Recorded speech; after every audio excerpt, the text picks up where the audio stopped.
The rain hammered against the windows of the Kriegsmarine headquarters in Berlin as Captain Zerzy Helmuth Haya spread the blueprints across the mahogany table. It was February 1942, and the war had taken an unexpected turn. Pearl Harbor lay in ruins. America had entered the conflict, and Adolf Hitler was consumed by a singular obsession, striking fear into the heart of the American homeland. Meine Herren, Haya began, his voice steady despite the audacity of what he was about to propose. What I am about to show you will change the course of this war. The officers leaned forward, their faces illuminated by the dim overhead lamp. On the table lay technical drawings of a submarine unlike any the world had ever seen, a vessel capable of carrying aircraft across the Atlantic Ocean and launching them within striking distance of New York City. This is the story of Operation Pelican, Hitler's secret plan to bomb America's greatest city, a plot so ambitious and so terrifying that even today, most Americans have never heard of it. The date was December 11th,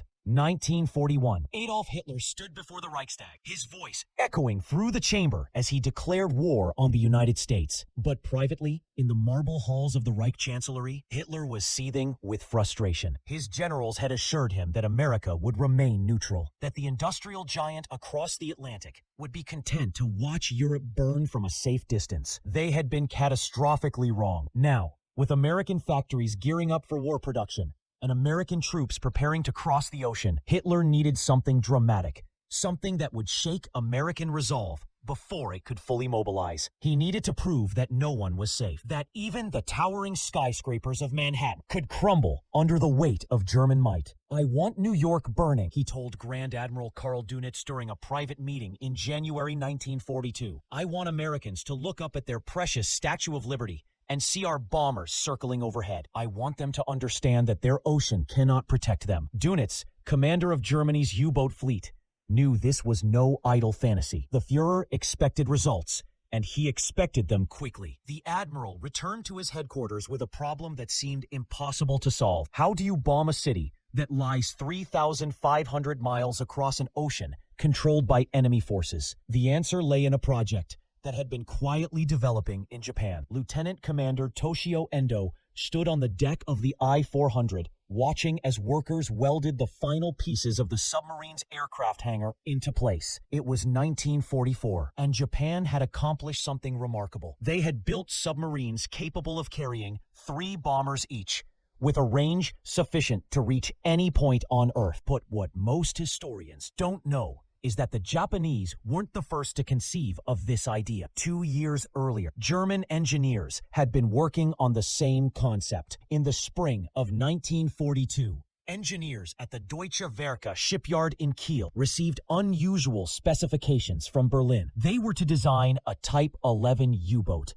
a massive submarine, nearly 400 feet long, equipped with a watertight hangar, capable of storing folded aircraft. The submarine would need a range of 30,000 miles, powerful enough to cross the Atlantic, launch its payload, and return home without refueling. The lead engineer, Otto Busch, initially thought it was a joke. "You want a submarine that carries airplanes?"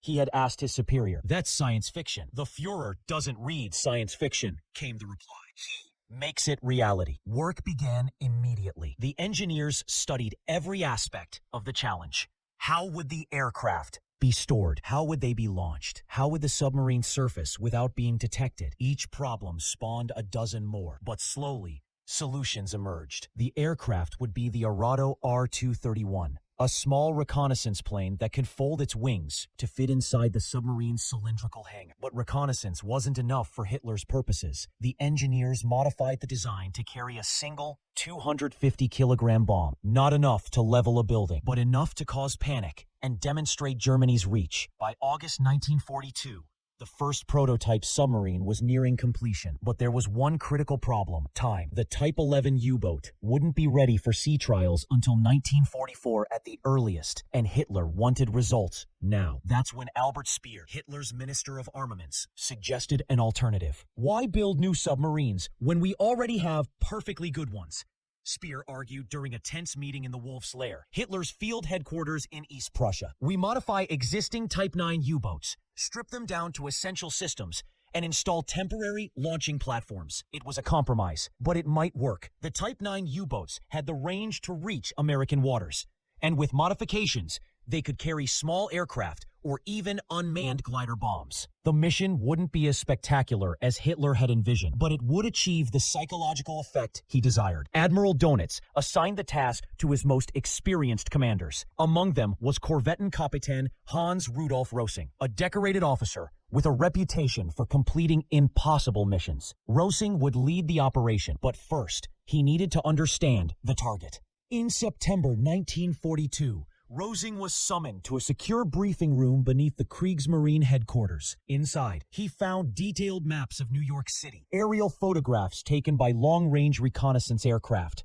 and intelligence reports gathered by German spies operating in America. Your target, explained the intelligence officer, pointing to the maps, is the Manhattan waterfront, specifically the shipping terminals along the Hudson River and the naval yards in Brooklyn. Secondary targets include the power stations along the East River, and if possible, symbolic targets like the Empire State Building or City Hall. Rosing studied the maps carefully. The harbor was heavily defended, with anti-aircraft batteries, patrol boats, and, most concerning, the possibility of fighter aircraft from nearby airfields. Getting close enough to launch an attack would require extraordinary skill and incredible luck. "When do we sail?" Rosing asked. "March 1943. Came the answer. "You'll have 5 months to prepare." Part 4. The American Defenses. While the Germans plotted their attack, the United States was not sitting idle. Although American intelligence had no specific knowledge of Operation Pelican, they understood the threat of submarine-launched attacks all too well. Colonel Theodore Wilkinson, head of the Eastern Defense Command, paced the floor of his office overlooking New York Harbor. It was October 1942, and the city was on edge. German U-boats had been sinking ships within sight of the American coastline for months. Part of the devastating campaign the Germans called Operation Drumbeat. "They're getting bolder," Wilkinson told his aide. "Last week, a U-boat surfaced off Long Island and shelled a lighthouse. If they can hit a lighthouse, they can hit anything." The colonel ordered a comprehensive review of New York's defenses. Anti-aircraft batteries were installed on rooftops throughout Manhattan. Barrage balloons floated above the harbor, their cables designed to snag any low-flying aircraft. Civil defense volunteers practiced blackout procedures, and fighter squadrons at Mitchell Field on Long Island maintained constant readiness. But there was one vulnerability that troubled Wilkinson: the city's psychological preparedness. New Yorkers, despite the war, continued their lives with remarkable normalcy. The theaters were packed, the restaurants full, the streets bustling with activity. They felt safe, protected by 3,000 miles of ocean. Wilkinson knew that sense of security was an illusion. If the Germans wanted to strike New York, they would find a way. The question was not if, but when. What neither the Germans nor the Americans knew in 1942 was that Operation Pelican had already been compromised, not by military intelligence, but by chance. In June 1942, 8 German saboteurs landed on American soil as part of Operation Pastorius, a scheme to sabotage American factories and infrastructure. The operation was a disaster. Within days, 2 of the saboteurs had defected and revealed the plot to the FBI. All 8 were captured. Then 6. Hoover ordered increased surveillance of German assets in America and asked the Navy to step up patrols along the eastern seaboard. But he couldn't know, that the true threat was still being assembled in German shipyards, thousands of miles away. Meanwhile, in a brownstone apartment in Manhattan's Yorkville neighborhood, a German spy named Wilhelm Schneider was quietly gathering intelligence for the Reich. Schneider had been living in New York since 1938.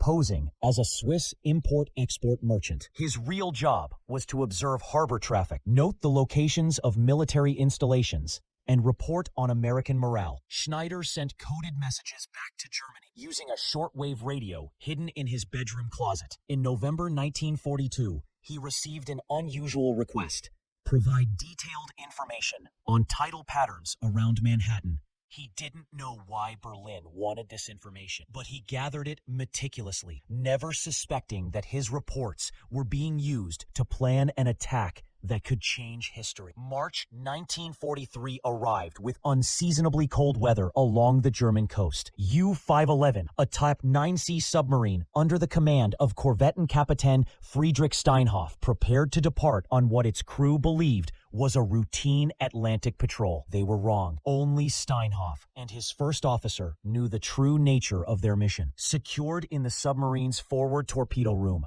was a modified Fokke Agellus FA-330, a small rotary wing kite normally used for reconnaissance. German engineers had adapted it to carry a single 250-kilogram bomb. The plan was simple, but audacious.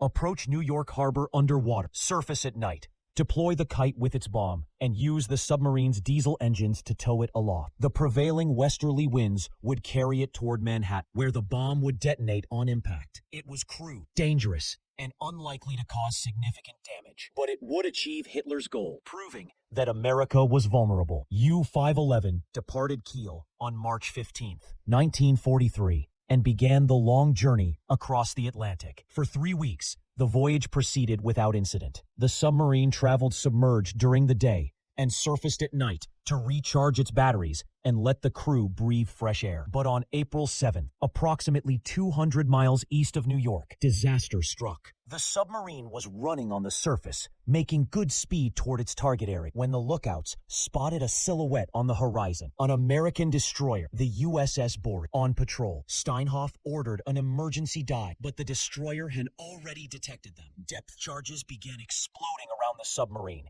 each blast shaking the hull and causing leaks to spring in the pressure hull. For 6 hours, U-511 played a deadly game of cat and mouse with the destroyer, diving deep and silent, hoping to escape. Finally, as dawn broke on April 8th, the attacks ceased. The destroyer had lost contact and moved on. Steinhoff surveyed the damage. The submarine had survived, but it was badly wounded. The pressure hull had multiple stress fractures. The electric motors were damaged. And worst of all, the FA-330 had been crushed by the depth charge explosions. The mission was over before it had truly begun. U-511 limped back to France, arriving at the submarine base in Lorient on April 28. Steinhoff filed his report, and the Kriegsmarine classified the mission as a failure. But Admiral Dönitz was not discouraged. If one submarine couldn't accomplish the mission, he would send more. While the Germans struggled with their submarine aircraft designs, their Japanese allies were making remarkable progress. In July 1943, German naval attaché in Tokyo, Rear Admiral Paul Wenneker, witnessed the launch of the I-400 class submarine, the largest submarines built during the war, each capable of carrying 3 Aichi M6A Seiron bombers. Wenneker immediately recognized the potential. These submarines could accomplish what the Germans had been attempting for over a year. He sent an urgent message to Berlin, request technical assistance from Japan. But by mid-1943, cooperation between Germany and Japan had become complicated by distance and diverging strategic priorities. The Japanese were focused on the Pacific War and showed little interest in helping Germany attack America's Atlantic coast. Moreover, sharing their most advanced submarine technology with an ally thousands of miles away made little strategic sense. The Germans would have to solve the problem themselves. In August 1943, Hitler summoned his top military advisors to the Berghof, his mountain retreat in Bavaria. The topic was Operation Pelican, and the Führer was growing impatient. "Gentlemen," Hitler began, his voice tight with frustration, "I was promised that by now New York would have felt the weight of German bombs. Instead, I have excuses and failures. Are we, the master race, truly incapable of accomplishing what should be a simple task?" The room fell silent. Finally, Dönitz spoke up. "Mein Führer, the technical challenges are immense, but I believe we have developed a new approach that will succeed." He unrolled a map on the table. "Instead of trying to launch aircraft from submarines, we will use V-1 flying bombs launched from U-boats using modified ramps. The technology is proven, the range is sufficient, and the psychological impact will be tremendous." Hitler leaned forward, studying the map. "When? Spring 1944, mein Führer. I guarantee it." Part 8. The V-1 Gambit. The V-1 flying bomb, Hitler's vengeance weapon, was one of the most terrifying weapons of World War II. Essentially a pilotless aircraft packed with explosives, it flew at 400 miles per hour and carried a 1-ton warhead. When its fuel ran out, It fell from the sky and exploded with devastating force. The Germans had begun launching V-1s against England in June 1944, causing significant casualties and widespread panic. Now, they wanted to bring that same terror to America. The technical challenge was formidable. V-1s were normally launched from fixed ramps using a catapult system. Mounting such a system on a submarine seemed impossible, but German engineers, working under intense pressure, developed a collapsible launching ramp that could be stored inside a modified Type 9D submarine and assembled on deck when needed. In November 1944, U-873 was selected for the mission. The submarine's forward torpedo compartment was gutted and replaced with storage space for 3 V-1 flying bombs and their launching equipment. The submarine's deck was reinforced to handle the stress of launches, and special waterproof containers protected the V-1s during the Atlantic crossing. Korvettenkapitän Gustav Adolf Jansen received command of the mission.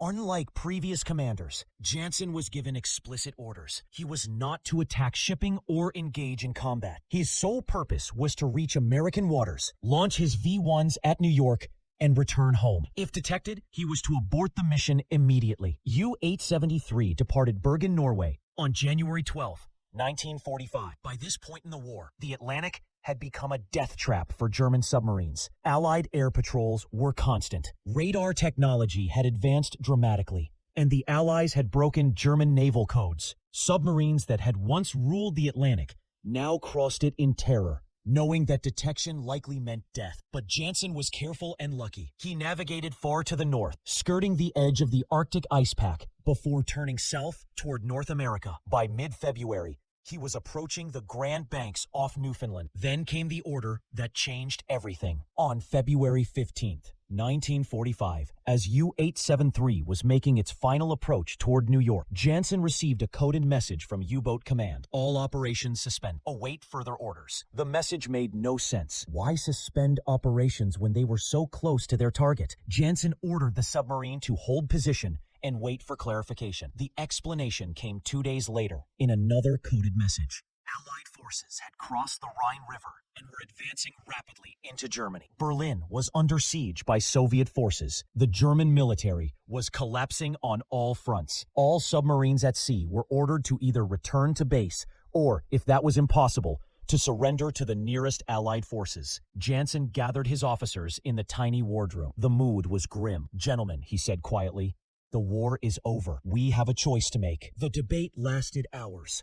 Some officers argued for continuing the mission. If Germany was doomed, at least they could strike one final blow. Others insisted that launching a terror attack on civilians while Germany was negotiating surrender would only ensure harsher peace terms. Still others simply wanted to go home, or what was left of home. In the end, Jansen made the decision himself. "We will not launch the weapons," he declared. "We will proceed to the American coast and surrender. I will not have it said that we started a new war while the old one was ending." On March 10th, 1945, U-873 surfaced off the coast of Massachusetts and radioed its intention to surrender. American authorities, suspicious of a trick, sent multiple destroyers and aircraft to escort the submarine into Boston Harbor. When the submarine was finally boarded and searched, American naval officers were stunned by what they found. Inside the submarine's hold were 3 V-1 flying bombs, their warheads armed and ready, their guidance systems programmed with coordinates that, when plotted, pointed directly at Manhattan. Captain James Morrison of U.S. Naval Intelligence stood on the deck of U-873, staring at the dismantled V-1 components spread across the submarine's hold. It was March 12, 1945, and he had just received orders directly from Washington that would shape how this story was told, or rather, not told, for generations to come. Listen carefully. The voice on the secure line had told him, "This submarine and its cargo are now classified at the highest level. The crew will be interrogated separately and held in isolation. No information about this incident will be released to the press, and any documents you prepare will be marked top secret and stored in restricted archives." Morrison understood the reasoning, even if he didn't entirely agree with it. The war in Europe was ending, but the war against Japan continued. If the American public learned that German submarines had come within days, perhaps hours, of launching rocket attacks on New York City. It would cause mass panic and potentially undermine public support for continuing the war effort. Moreover, the intelligence value of the captured submarine and its weapons was immense. The Americans wanted to study the V-1 technology without alerting the Soviets or anyone else to what they had discovered. In the emerging Cold War, such secrets could prove invaluable. The crew of U-873 was separated and sent to different prisoner of war camps. Jansen was extensively interrogated about the mission's planning, objectives, and the wider context of German submarine operations. He cooperated fully, perhaps hoping that his decision to surrender rather than attack would earn him leniency. The interrogation transcripts, running to hundreds of pages, were classified and filed away. They would remain secret for over 50 years. But Jansen wasn't the only source of information about Operation Pelican. As American forces advanced into Germany, they captured bunkers full of Kriegsmarine documents,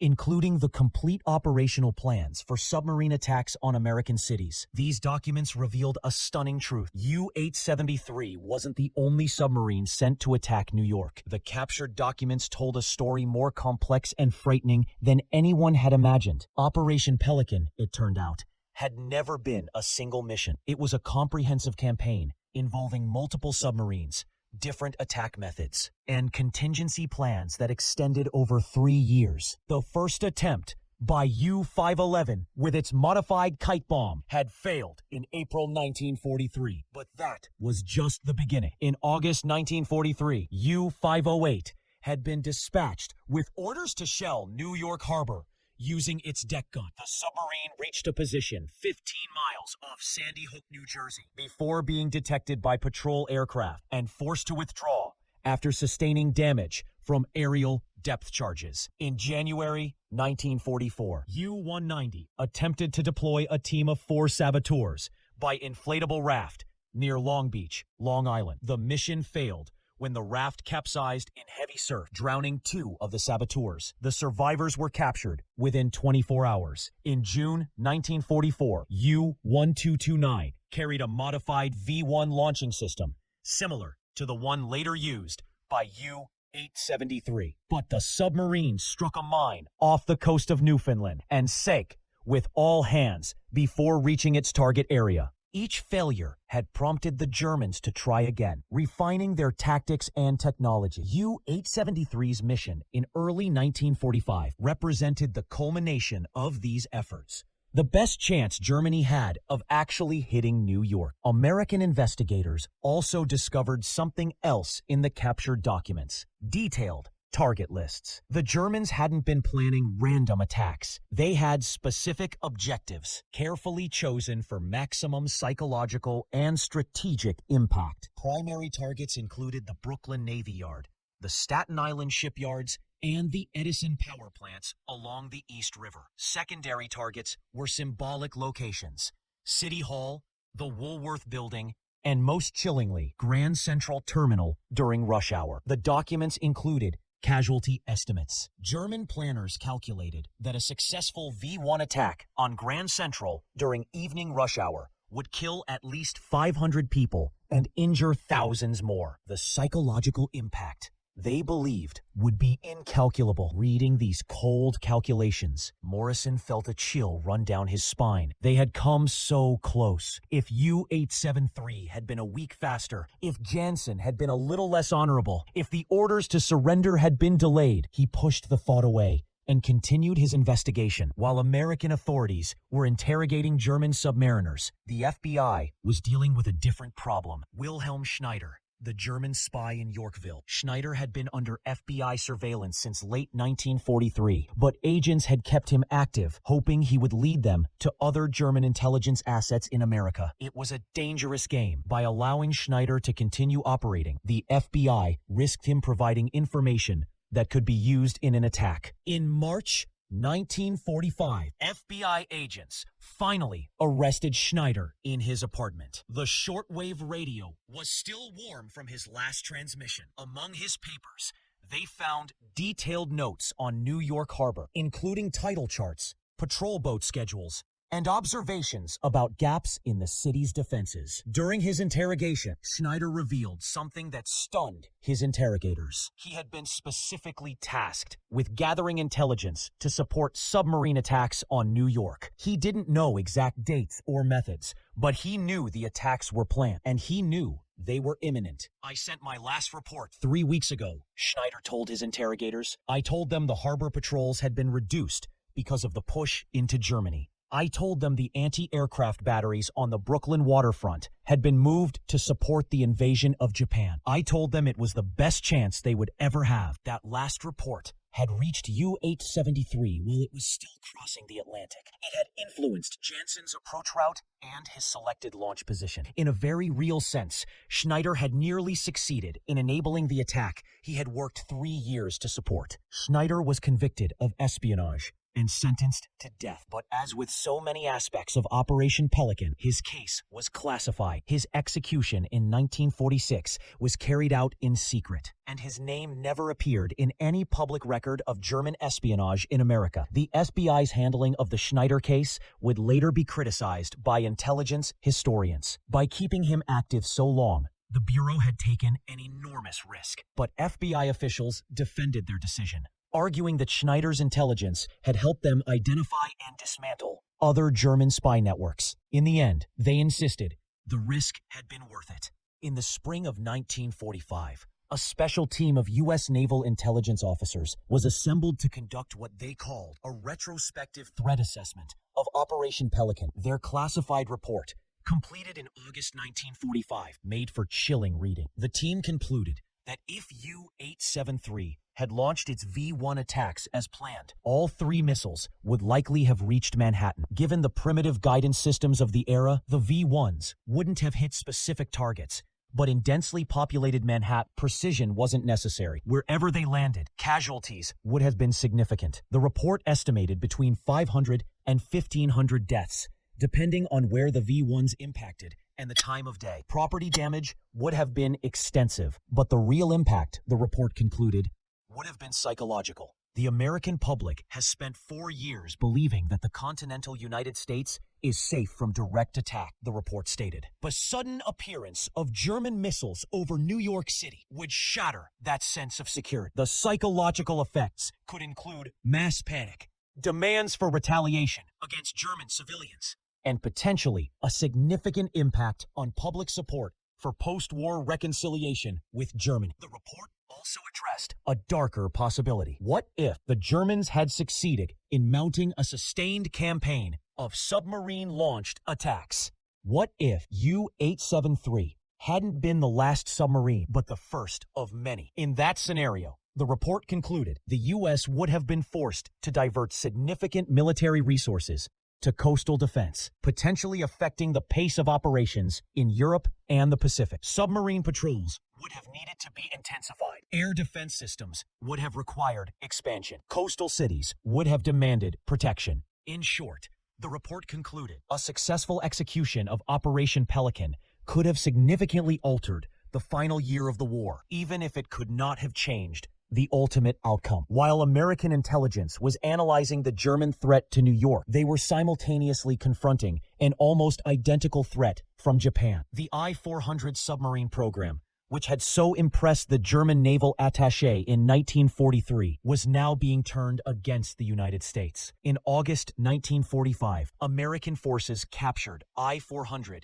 and I-401 before they could execute their mission, bombing the Panama Canal. Like the German submarines, the Japanese boats were massive, technologically advanced, and capable of launching devastating attacks on American targets. The parallels were striking, and American intelligence officers noted them carefully. Both Germany and Japan had independently developed submarine aircraft carriers. Both had planned attacks on American infrastructure. Both had been stopped not by American defenses, but by the collapse of their war efforts. The key difference was timing. The Japanese submarines were captured before they could launch their attacks. The German submarine was captured after it had reached its attack position, but before its commander chose to launch. In both cases, the American public never learned how close they had come to disaster. For decades after the war, Operation Pelican remained one of the most closely guarded secrets of World War II. The captured U-873 was eventually scuttled in deep water off the coast of Massachusetts in 1946, its weapons removed and analyzed. Its story buried in classified files. Korvetten Kapitän Jansen was released from a prisoner of war camp in 1947 and returned to Germany. He lived quietly until his death in 1983, never speaking publicly about his mission. In his private papers, found after his death, he wrote, "I made the only decision a honorable officer could make, but I have often wondered if I had known my family was already dead in the bombing of Hamburg, would I have made the same choice?" Wilhelm Schneider's execution remained classified until 1975, when the FBI finally declassified some documents related to German espionage in World War II. Even then, his role in Operation Pelican was redacted from public records. The interrogation transcripts of U-873's crew were finally declassified in 1998, over 50 years after the end of the war. They revealed the full scope of German plans to attack American cities. But by then, the story was so old that it generated little public interest. A few historical journals published articles. Some World War II historians added footnotes to their books, but the American public, focused on contemporary threats, barely noticed. Part 16. The technology that nearly was. One of the most fascinating aspects of Operation Pelican was the technology developed to support it. German engineers had pushed the boundaries of what was possible with 1940s technology, creating systems that wouldn't be fully realized until decades later. The concept of submarine-launched cruise missiles, which the Germans attempted with their V-1 systems, would eventually become a cornerstone of modern naval warfare. Today's submarines routinely launch Tomahawk missiles at targets hundreds of miles away, essentially perfecting what the Germans attempted in 1945. The idea of submarine aircraft carriers, abandoned by Germany but briefly realized by Japan, would reemerge in different forms. Modern submarines carry drones and unmanned aerial vehicles for reconnaissance and targeting. The principle is the same, extending a submarine's reach beyond the horizon. Even the intelligence gathering methods used by Wilhelm Schneider would become standard practice. Today, intelligence agencies around the world maintain networks of agents who gather information on potential targets, analyze vulnerabilities, and provide real-time updates to operational units. Schneider was simply ahead of his time. In a bitter irony, much of the technology captured from U-873 and the Japanese I-400 class submarines would be studied extensively by American engineers after the war. Some of this research influenced the development of American submarine-launched ballistic missiles during the Cold War. The German engineers who had dreamed of bombing New York had, inadvertently, contributed to the technology that would define nuclear deterrence for the next half-century. Lost in the technical details and strategic assessments is the human dimension of Operation Pelican. The story involves not just submarines and missiles, but people, men who made choices under impossible circumstances, and civilians who lived and died without ever knowing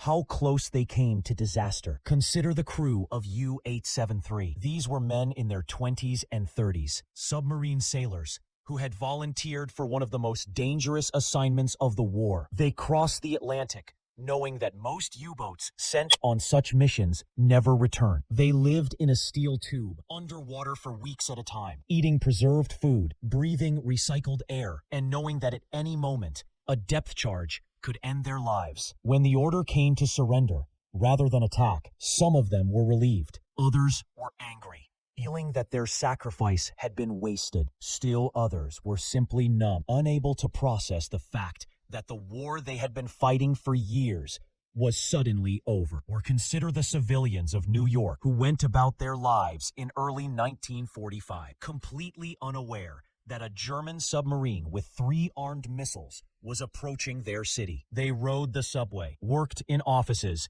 sent their children to school, and worried about rationing and war news from Europe. If Janssen had chosen differently, hundreds of them might have died without ever knowing what hit them. And finally, consider Janssen himself, a career naval officer. He had been given an order that tested the limits of military obedience. He could have followed his orders literally and launched the attack, potentially killing hundreds of civilians as a final act of a dying regime. Or he could follow what he believed was the spirit of military honor and refuse to launch an attack when his country was already defeated. He chose honor over obedience, and in doing so, saved lives. But his choice came with a cost. After the war, some of his fellow German officers criticized him for surrendering without fighting. In their eyes, he had betrayed his oath. Jansen carried that burden for the rest of his life. Perhaps the most troubling aspect of the Operation Pelican story is how little impact it had on American security policy. Because the plan was kept secret for so long, the United States never fully processed the vulnerability it revealed. In the immediate post-war period, American security planners focused on the threat of Soviet bombers attacking from the north. They built radar stations across Canada, established fighter interceptor squadrons,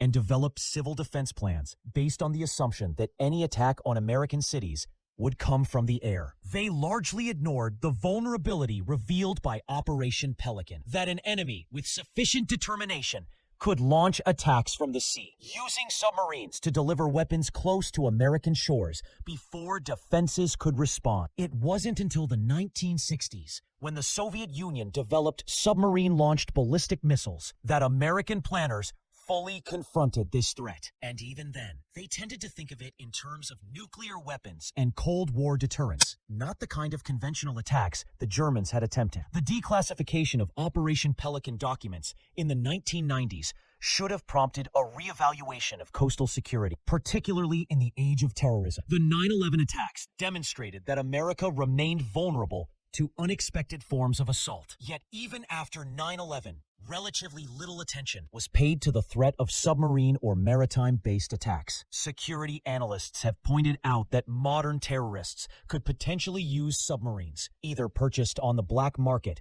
or even homemade submersibles, to approach American coastal cities and launch attacks. The technology is more accessible today than it was in 1945. Yet coastal surveillance and defense capabilities remain limited. In this sense, Operation Pelican remains relevant, not as history, but as a warning.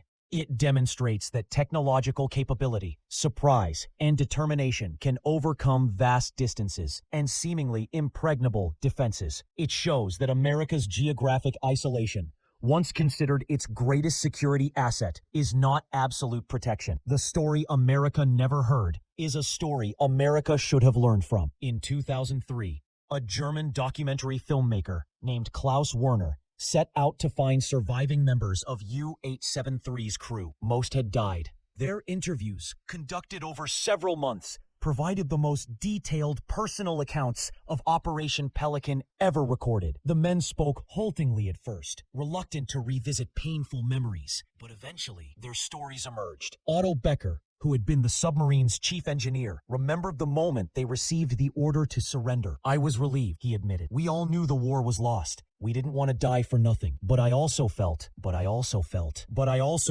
Their interview emerged. And knowing their memories, Otto Becker, who had been the submarine's chief engineer, remembered the moment they received the order to surrender. "I was relieved," he admitted. "We all knew the war was lost. We didn't want to die for nothing. But I also felt. I don't know. Ashamed? We had come so far. We followed orders. Still, I'm glad we never launched those missiles. I've been to America since the war. I have friends there. How could I face them if I had killed their countrymen?" The third survivor, Franz Weber, who had been a radio operator, offered the most haunting reflection. "People ask me if I feel like we failed," he said. "Failed Germany, failed the mission. And I tell them no, we succeeded. We succeeded at being human beings. Jansen could have launched those missiles. We were close enough. No one could have stopped us. But he chose mercy over orders. That took more courage than pressing a button ever would." Werner's documentary aired on German television in 2004, but was never widely distributed internationally. It remains one of the few comprehensive examinations of Operation Pelican from the perspective of those who lived it. As more documents were declassified in the early 2000s, intelligence historians began asking uncomfortable questions. How did Operation Pelican get so far without being detected? Why were multiple German submarines able to approach American waters for attacks? The answers revealed significant failures in American intelligence and naval operations during World War II. First, while the United States had broken German naval codes through the Ultra program. The decryption was not instant or complete. Many messages, especially those using one-time cipher pads or non-standard codes, remained unreadable. The Germans specifically used special codes for Operation Pelican to maintain secrecy. Second, American naval intelligence was overwhelmed by the sheer volume of U-boat activity in the Atlantic. At its peak,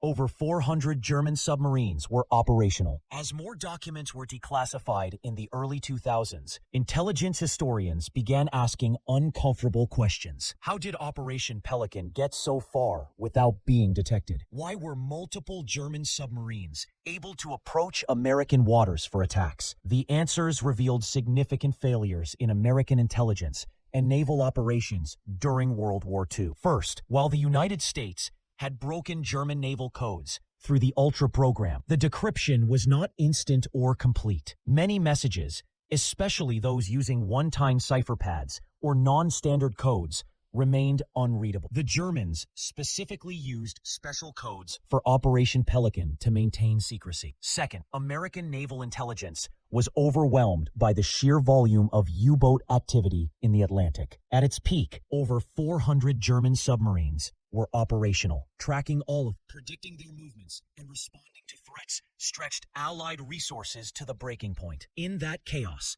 submarines on special missions could slip through. Third, there was a bureaucratic failure. Information about the Operation Pastorius saboteurs, who had mentioned special submarine operations, was not effectively shared between the FBI and naval intelligence. Each agency maintained its own files, and critical connections were never made. Fourth, American planners suffered from what intelligence analysts call mirror imaging. They assumed the enemy would think and plan as they would. American strategists believed submarine attacks on cities made no military sense, so they assumed the Germans wouldn't attempt them. They were wrong. A classified CIA assessment completed in 2007 concluded Operation Pelican succeeded in reaching its target area, not because German technology was superior, but because American intelligence and defense systems were not configured to detect or prevent this type of threat. Similar vulnerabilities may exist today. The story of Operation Pelican has found new relevance in the 21st century, though few people know the historical precedent. In 2006,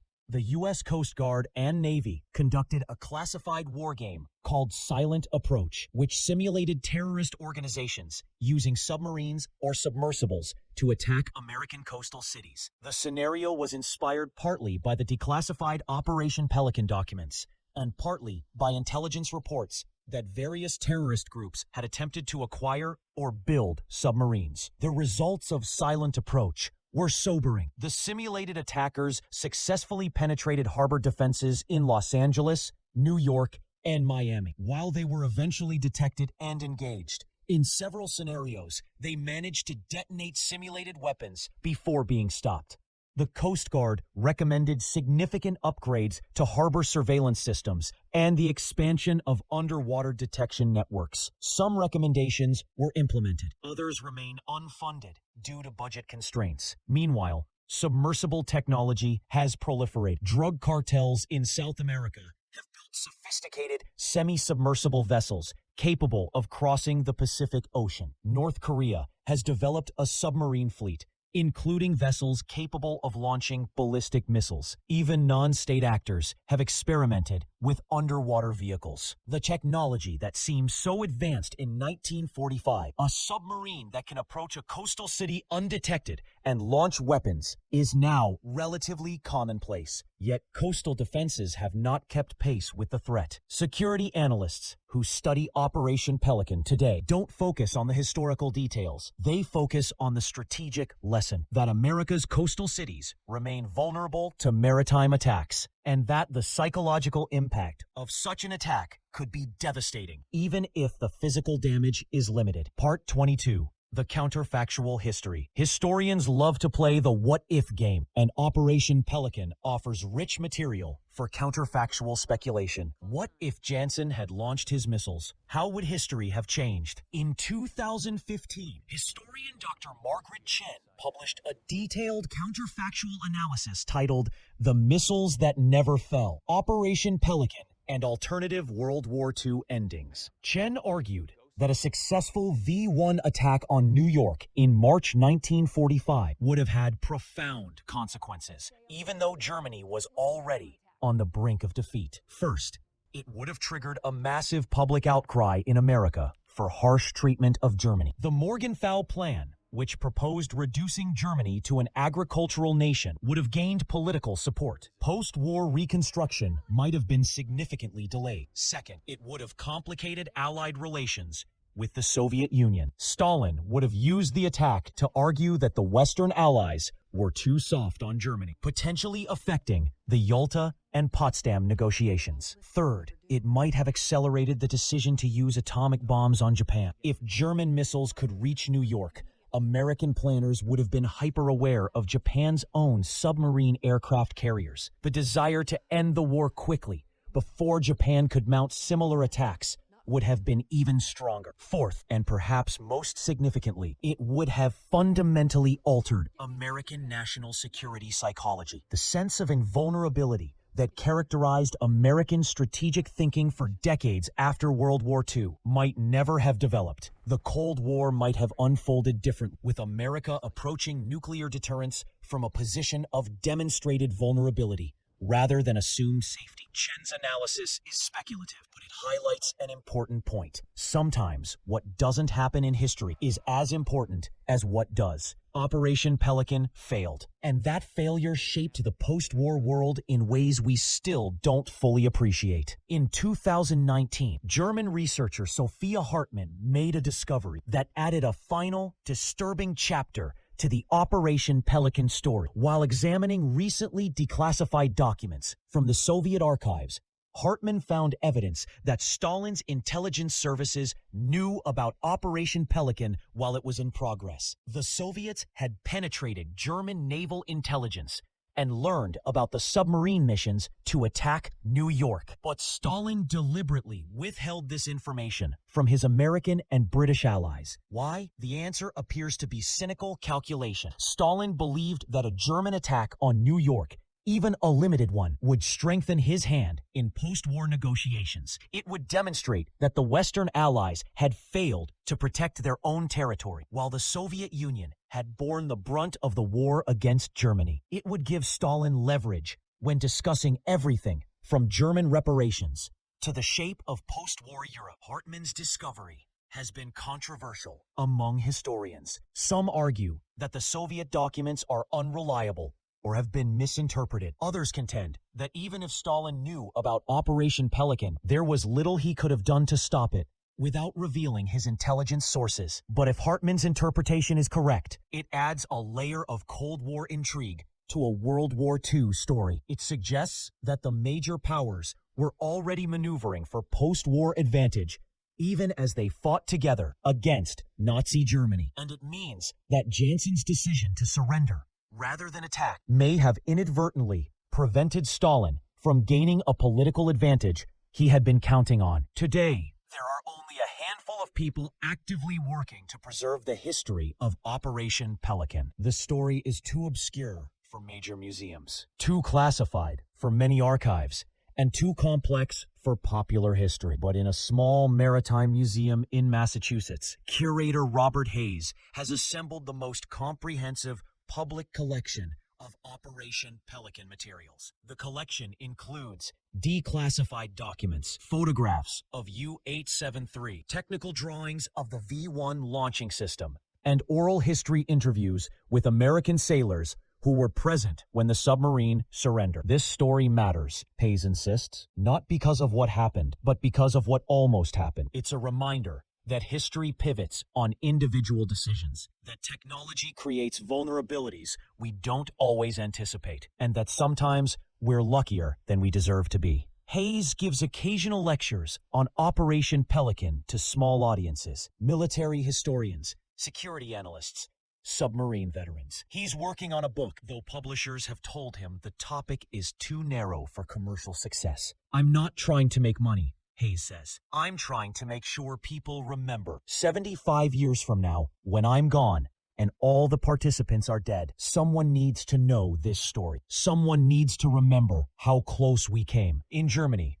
there's a small memorial plaque at the site of the old Deutsche Werke shipyard in Kiel, where the Type 11 U-boats were designed. The plaque mentions the submarines built there during the war, but doesn't specifically reference Operation Pelican. Most people walk past without reading it. In New York, there's no memorial, no plaque, nothing to indicate that the city was once the target of a German missile attack that never came. Life goes on in the city that never sleeps, unaware of the submarine that once approached with death in its hold. In 2023, a group of security analysts and military historians gathered at the Naval War College in Newport, Rhode Island, for a conference titled Asymmetric Naval Threats, From Operation Pelican to Modern Maritime Security. The conference examined what lessons from 1945 remain relevant in an era of cruise missiles, drones, and cyber warfare. The conclusions were sobering. First, the analysts noted the psychological impact of an attack matters as much as the physical damage. The Germans understood this in 1945, and modern adversaries understand it today. A single successful attack on a major American city, even if limited in scope, could have strategic consequences far beyond the immediate casualties. Second, the vulnerability of coastal cities to maritime threats remains significant. While the U.S. has invested heavily in air and missile defense, maritime approaches are less thoroughly monitored. A determined adversary with relatively simple technology could potentially replicate what the Germans attempted. Third, the conference highlighted the importance of individual judgment in military operations. Jansen's decision to surrender rather than attack demonstrated that even in war, human choices matter. Modern military ethics training often uses Operation Pelican as a case study in moral leadership under pressure. Fourth, the analysts emphasized the danger of complacency. In 1942, Americans believed they were safe behind thousands of miles of ocean. Today, many Americans believe modern technology and military power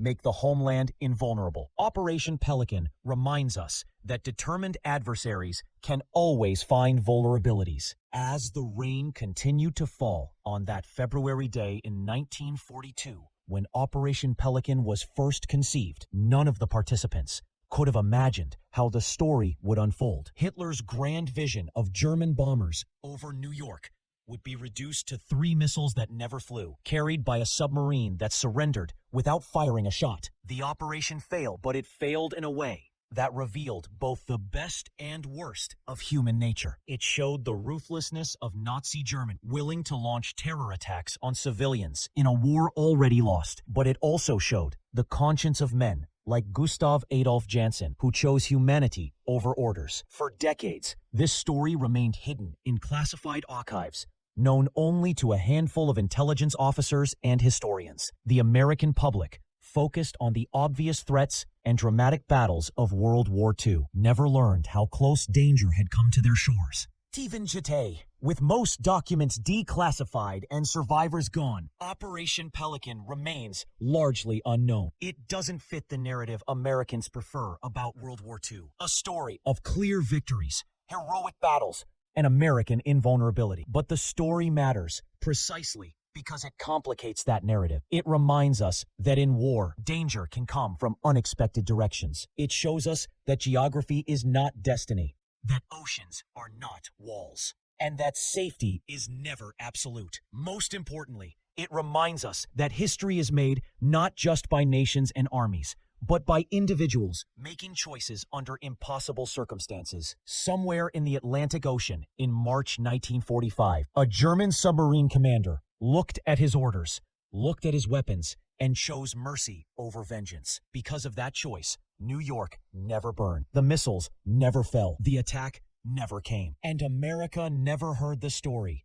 until now.